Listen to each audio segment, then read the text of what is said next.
স্বাগত ডিবিসি সংবাদে। আপনাদের সাথে আছি আমি শোভন শাহমিন দিশা। ক্ষমতায় গেলে দেশ পুনর্গঠনের মাধ্যমে মানুষের ভাগ্যের পরিবর্তনের অঙ্গীকার করেছেন বিএনপির ভারপ্রাপ্ত চেয়ারম্যান তারেক রহমান। যশোর ঈদগাহ মাঠে জেলা বিএনপির দ্বিবার্ষিক সম্মেলনে ভার্চুয়ালি যোগ দিয়ে এই অঙ্গীকারের কথা জানান তিনি। আরও বলেন, স্বৈরাচারের রক্তচক্ষু উপেক্ষা করে বিএনপি দেশ পুনর্গঠনের কথা বলেছে। দীর্ঘ ১৬ বছর পর যশোর ঈদগাহ মাঠে জেলা বিএনপির দ্বিবার্ষিক সম্মেলন। এতে ভার্চুয়ালি যুক্ত হয়ে বিএনপির ভারপ্রাপ্ত চেয়ারম্যান তারেক রহমান বলেন, সবাই সংস্কারের কথা বলেও একমাত্র বিএনপি স্বৈরাচারের রক্তচক্ষু উপেক্ষা করে দেশ পুনর্গঠনে কথা বলেছে।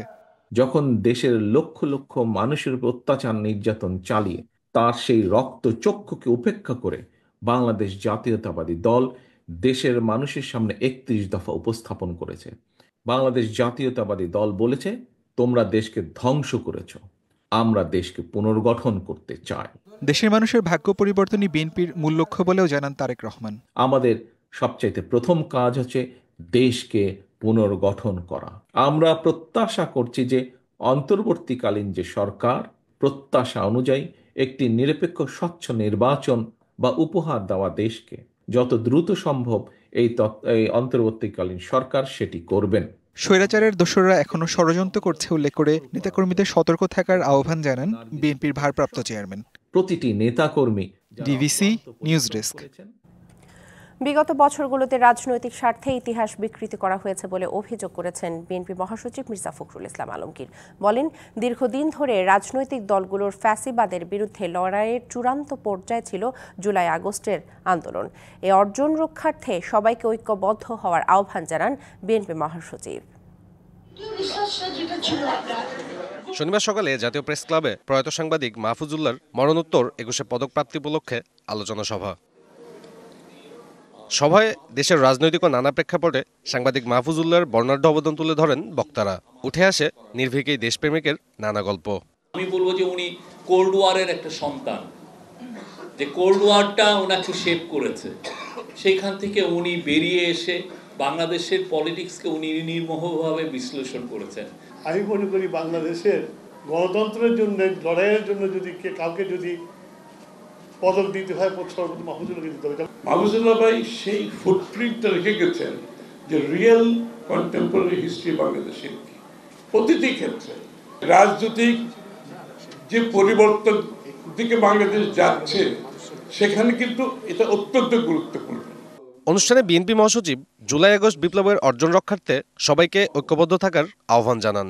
আজকে একটা আশার আলো সবাই আমরা দেখতে পাচ্ছি যে আবার নতুন করে বাংলাদেশকে আমরা গড়ে তুলব।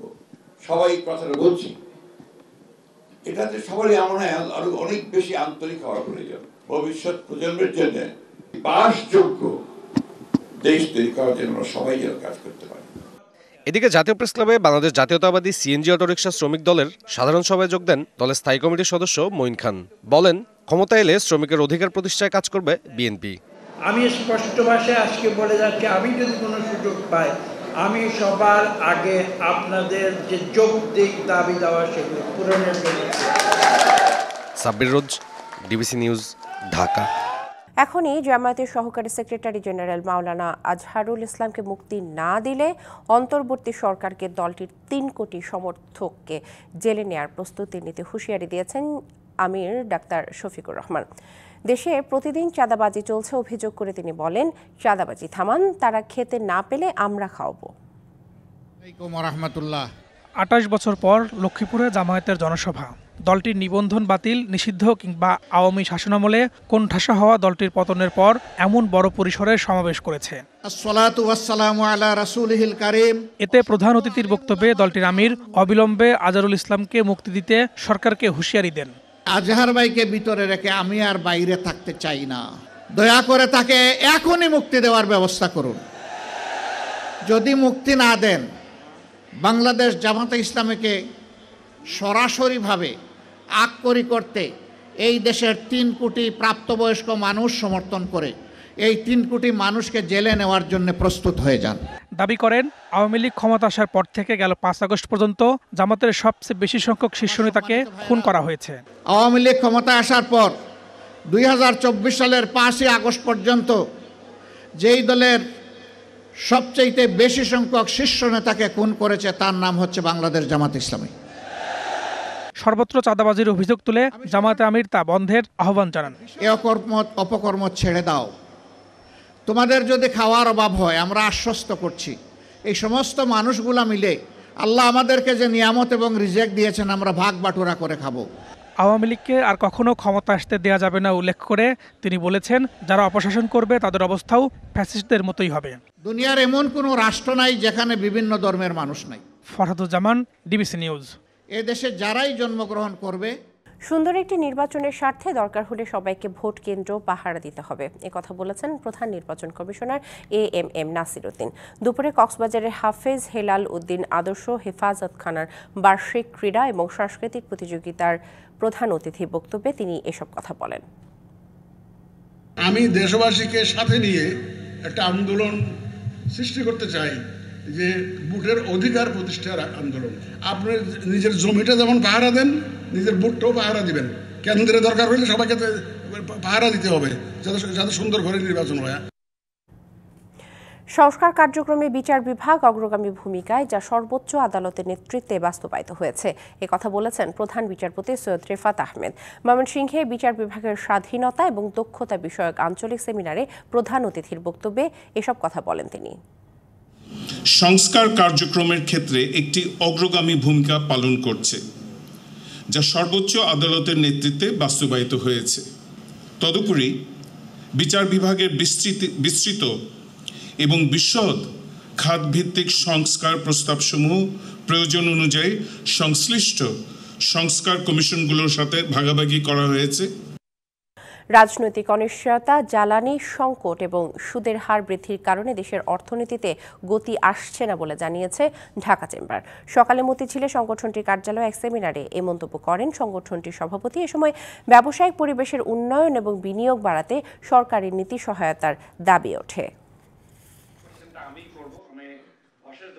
বেসরকারি খাতের চোখে দেশের অর্থনীতির সামগ্রিক চিত্র ও ভবিষ্যৎ করণীয় নিয়ে সেমিনারের আয়োজন করে Dhaka chamber and commerce industries. এতে নিজেদের মতামত তুলে ধরেন ব্যবসায়ী ও অর্থনীতিবিদরা। অনুষ্ঠানে ব্যবসায়ীরা অভিযোগ করেন, জ্বালানি সংকট সমাধানে কার্যকর উদ্যোগ নেওয়া হচ্ছে না। ব্যাংকিং খাতে সুশাসন নিশ্চিত না হওয়ায় বড় বিনিয়োগ করতে সাহস পাচ্ছে না উদ্যোক্তারা।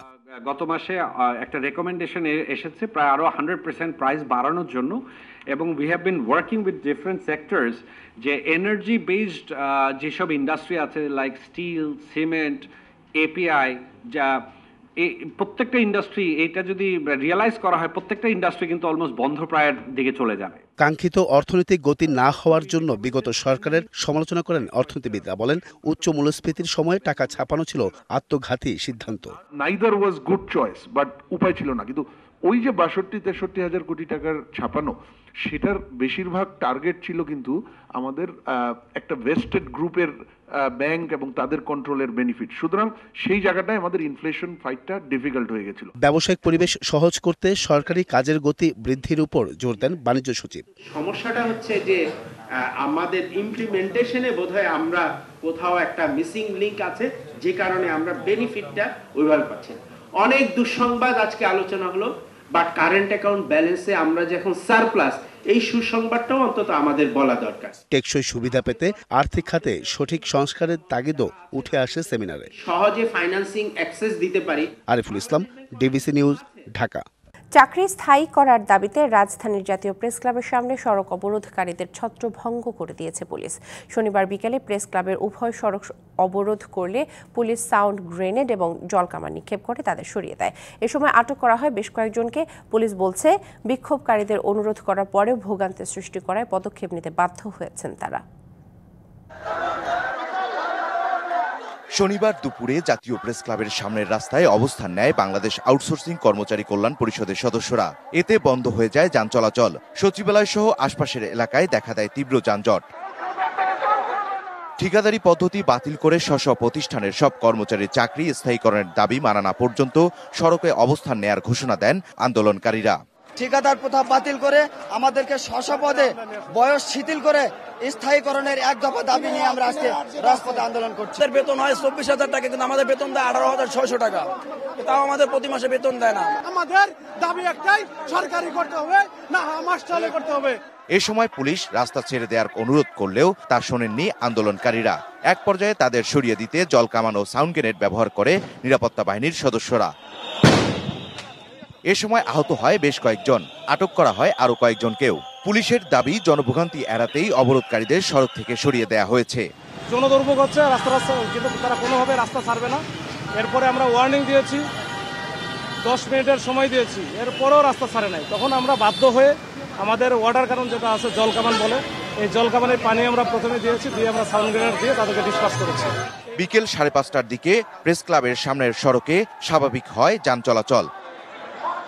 ইকবাল অনিক, ডিবিসি নিউজ, ঢাকা। দর্শক, এবার দেশ বিদেশের খেলাধুলার সর্বশেষ খবর জেনে নেব সহকর্মী তৌহিদুল ইসলামের কাছ থেকে। তৌহিদ, দিশা, আপনাকে ধন্যবাদ। আমন্ত্রণ খেলার দুনিয়ায় দেশ বিদেশের খেলাধুলার নানা খবর নিয়ে আপনাদের সাথে আছি আমি তৌহিদুল ইসলাম। চ্যাম্পিয়ন্স ট্রফির ভারত পাকিস্তান ম্যাচ কভার করতে এই মুহূর্তে দুবাইয়ে রয়েছেন আমাদের সহকর্মী শাহান পাপন। সরাসরি চলে যাচ্ছি তার কাছে। পাপন, চ্যাম্পিয়ন্স ট্রফির হাই ভোল্টেজ বলা যায় সবচেয়ে বড় ম্যাচ আগামীকালকে ভারত পাকিস্তান লড়াই, যেটা কিনা হচ্ছে দুবাইয়ে। এই ম্যাচ ঘিরে আসলে সেখানকার দর্শকদের উন্মাদনা, মাঠের বাইরের পরিবেশ কেমন দেখছেন?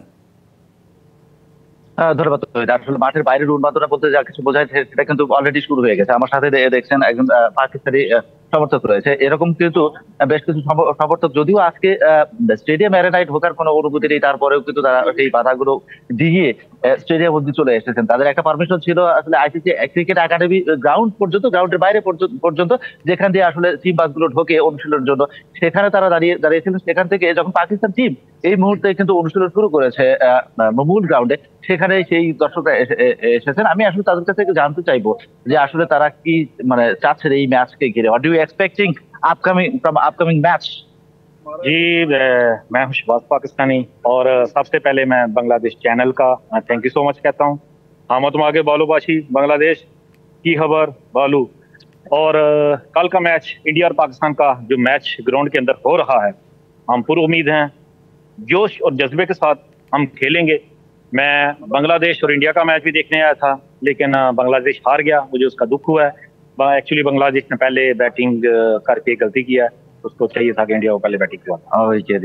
আচ্ছা, যেটা উনি বলতে চাচ্ছিলেন যে বাংলাদেশের ম্যাচের সময় তিনি এসেছিলেন স্টেডিয়ামে, যদিও আসলে টিকিট থাকা সত্ত্বেও তাকে আসলে মাঠে ঢুকতে দেওয়া হয়নি নিয়ে, সেটা নিয়ে আমরা একটা নিউজও করেছিলাম। আজকে কিন্তু তিনি এসেছেন এবং বাংলাদেশের প্রতি তিনি সহমর্মিতা প্রকাশ করছেন। একই সাথে ভারতের বিপক্ষে ম্যাচ, অর্থাৎ চির প্রতিদ্বন্দ্বী ভারত, সেই ভারতের বিপক্ষে আইসিসি ইভেন্টে ভারতের কাছে পাকিস্তান যদিও খুব একটা ভালো করতে পারেনি, আমরা 5 থেকে 7টা ম্যাচের মতো আসলে দেখতে পেয়েছি এখনো পর্যন্ত। সেখানে কিন্তু আসলে একটা জয় ছাড়া আসলে পাকিস্তান কখনো জিততে পারেনি আইসিসি ইভেন্টে ভারতের বিপক্ষে। সেই পাকিস্তানি দর্শক এবং পাকিস্তানি টিম আসলে চাইছে যে এবার যেন ভারতকে তারা হারাতে পারে, কারণ ভারতের বিপক্ষে তাদেরকে জিততেই হবে। না জিতলে কিন্তু আসলে এক পা আসলে টুর্নামেন্টের বাইরে চলে যাবে পাকিস্তানের। সেটা মাথায় রেখেই আসলে তারা আসলে এই ম্যাচটাকে ওইভাবেই নিচ্ছে। এবং আমরা বডি ল্যাঙ্গুয়েজে দেখেছি ক্রিকেটাররা যখন আসলেন বাস থেকে নামলেন, তাদের প্রতি একটা সিরিয়াসনেসও কিন্তু আমরা দেখতে পেয়েছি। তাওহিদ, পাপন, আপনাকে ধন্যবাদ। আপনি থাকুন সেখানে, নিশ্চয়ই পরবর্তীতে আবারও আপনার সাথে সংযুক্ত হব। ঢাকা প্রিমিয়ার লিগে লেজেন্ডস অফ রূপগঞ্জের হয়ে নাম লেখাতে যাচ্ছেন সাকিব আল হাসান। অনলাইনে সারবেন দল বদলের আনুষ্ঠানিকতা। রবিবার সাকিব আল হাসানের কাগজপত্র সিসিডিএম এর কাছে হস্তান্তর করা হবে। রূপগঞ্জের সাথে সাকিবের কথোপকথনের একটি ছবিও এসেছে গণমাধ্যমে। এর মধ্য দিয়ে সাকিব ইউএসএ হয়ে খেলতে চান এমন গুঞ্জনে পানি ঢেলে দিয়েছেন তিনি নিজেই। পরবর্তীতে দলটির সাথে অনলাইনে দল বদল করবেন সাকিব আল হাসান। তবে শেষ পর্যন্ত তিনি দেশে এসে ঢাকা প্রিমিয়ার লিগ খেলতে পারবেন কিনা তা নিয়ে রয়েছে শঙ্কা। আর এই ছিল আমার কাছে খেলার দুনিয়ায় দেশ বিদেশের খেলাধুলা নানা খবর। ফিরে যাচ্ছি সহকর্মী শোভন শামিন দিশার কাছে। তৌহিদ, অসংখ্য ধন্যবাদ আপনাকে। ডিবিসি সংবাদেই ছিল এখনকার মতো। ডিবিসি নিউজের সংবাদগুলো পড়তে ভিজিট করুন dbcnews.tv আর ভিজিট করুন ডিবিসি নিউজের ফেসবুক পেজ এবং ইউটিউব চ্যানেল। ডিবিসির সঙ্গেই থাকুন।